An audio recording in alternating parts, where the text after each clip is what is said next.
And so I have also said this, that when Donald Trump lost in 2020, Republicans didn't change their message. They actually doubled down on it.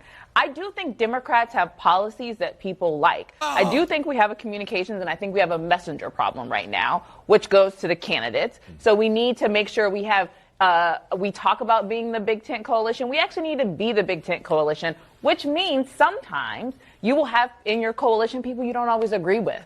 But that's what was so special about the Democratic Party. I don't have to get 100% at it. But saying you are going to send a strongly worded letter in today's political climate is roughly the equivalent of putting a slice of cheese on a frozen hamburger patty on a grill. And here comes Scott Jennings with a steel chair. For doing. You've totally missed. I was wondering where you were going there. Okay. You've completely and totally misunderstood the way political communications work, just the way you misunderstand the way grills work.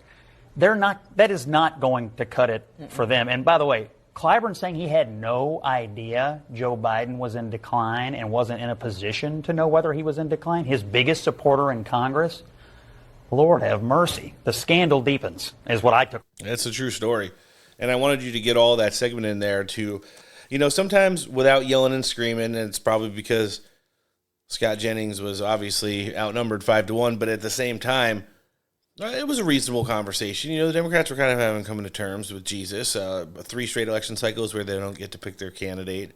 There should have been a primary process once it was determined that Joe Biden wasn't going to run for re-election in 2024 as well, probably.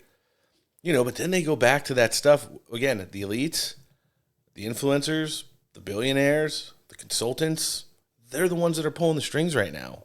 And when that gal says, who used to be a pretty big figure within the DNC, that they still have good messaging, and that messaging resonates with the American people. She is talking about trans everything, alternate versions of history, everything, including things like not celebrating Columbus Day in the 1619 Project.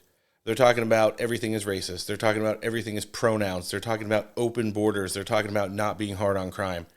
The American people really doesn't identify with that messaging, and actually they referendumed it pretty hard in 2024. I think just off of the scare tactics of the potentiality of the borders being busted open again under a Democrat president, they very well might be what keeps the gavel in Republican hands in the House of Representatives and a Republican in the White House in 2028, in my opinion. Very early as well.